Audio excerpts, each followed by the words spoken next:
చేసినటువంటి మాజీ ఎమ్మెల్యే అన్న లక్కే రాజారావు గారు, అలాగే ఏదైతే ఐపీఎస్ అధికారిగా ప్రజలకు సేవలు అందించి ఆ తర్వాత కూడా బహుజనుల గొంతుకును ఈ రాష్ట్రంలో బలంగా వినిపిస్తున్నటువంటి పెద్దలు పూర్ణచంద్రరావు గారు, అలాగే నా తోటి గిరిజన నాయకులు సోదరీమణులు అందరికీ పేరు పేరున నమస్కారాలు తెలియజేసుకుంటా ఉన్నా మిత్రులారా.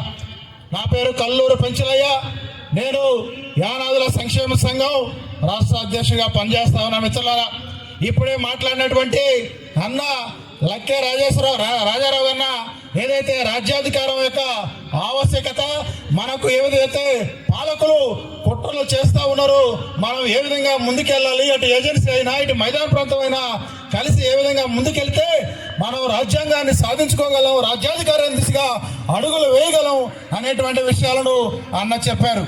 అలాగే ఏదైతే వివిధ ప్రాంతాల్లో జరిగినటువంటి అనంతపురం కానీ, కర్నూలు కానీ, విజయవాడ కానీ, ఒంగోలు కానీ వివిధ ప్రాంతాల్లో జరిగినటువంటి సభల్లో పెద్దలు పూర్ణచంద్రరావు గారు ఏదైతే యానాది, ఎరుకల, చెంచు, లంబాడి వీళ్ళందరికీ కూడా రాజకీయంగా ఏ విధంగా అన్యాయం జరుగుతూ ఉందో మొత్తంగా బహుజనుల పక్షాన గొంతుగా వినిపిస్తూ ఉన్నారు.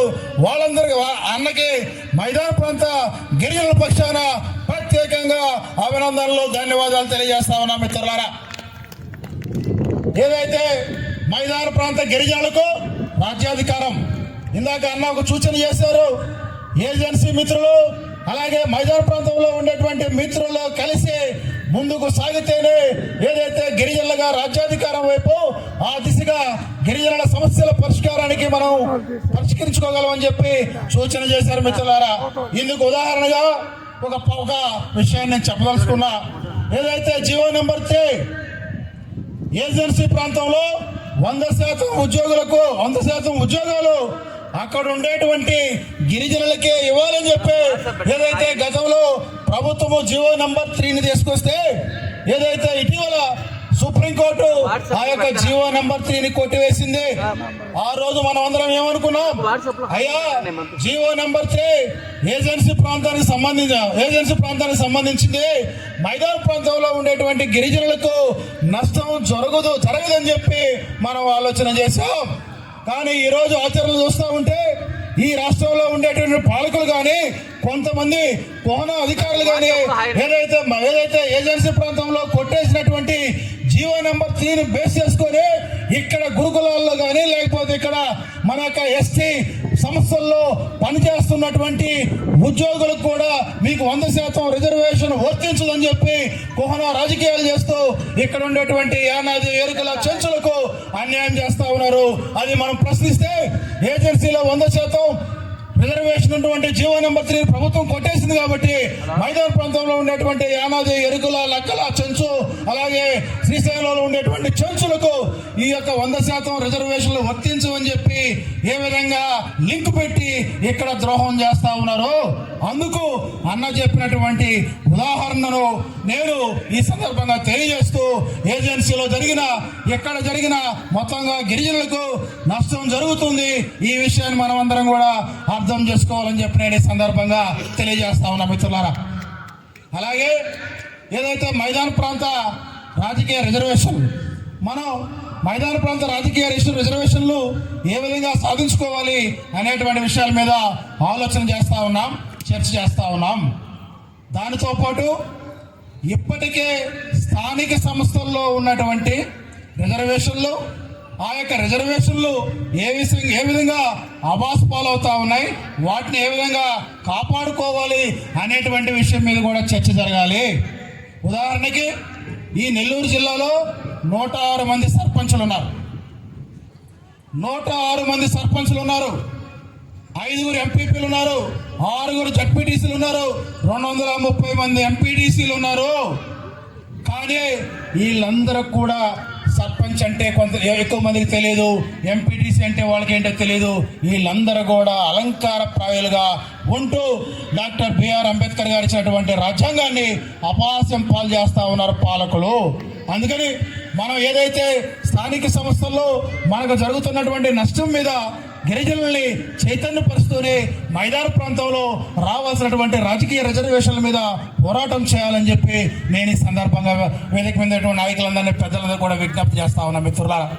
అలాగే మైదాన ప్రాంత 1962లో అప్పుడు ఏదైతే మన మైదాన ప్రాంతంలో ఉండేటువంటి 4 ప్రాంతాల నుంచి 4 ఎమ్మెల్యేలు ఉన్నారు. యానాది, ఎరుకల, చెంచు ఎమ్మెల్యేలు ఉన్నారు. ఆ తర్వాత మైదాన ప్రాంతంలో సంబంధించినటువంటి యువకుల గళాన్ని అసెంబ్లీలో వినిపించడానికి అధ్యక్ష అనేటువంటి గిరిజనుడు మైదాన ప్రాంతాల నుంచి లేడు అంటే ఇది ఎంత దుర్మార్గమో మనం ఆలోచన చేయాలని చెప్పి నేను ఈ సందర్భంగా తెలియజేస్తా ఉన్నా మిత్రులారా.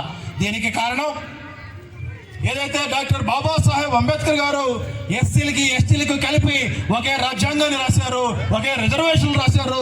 కానీ ఈ దేశంలో ఉండేటువంటి పాలకులు ఏదైతే ఎస్సీలని జిల్లా యూనిట్ గా తీసుకొని అసెంబ్లీ నియోజకవర్గాలు కేటాయిస్తా ఉన్నారు, మరి ఎస్టీలు మాత్రం రాష్ట్ర యూనిట్ గా తీసుకొని ఏదైతే ఎమ్మెల్యే స్థానాలు కేటాయిస్తా ఉన్నారో ఫలితంగా ఏదైతే ఎస్టీలకు వచ్చినటువంటి రిజర్వేషన్లు ఒక ప్రాంతానికే పరిమితం అవుతా ఉన్నాయి. అందుకని మైదాన ప్రాంతంలో ఉండేటువంటి గిరిజనులకు తీవ్ర అన్యాయం జరుగుతూ ఉంది.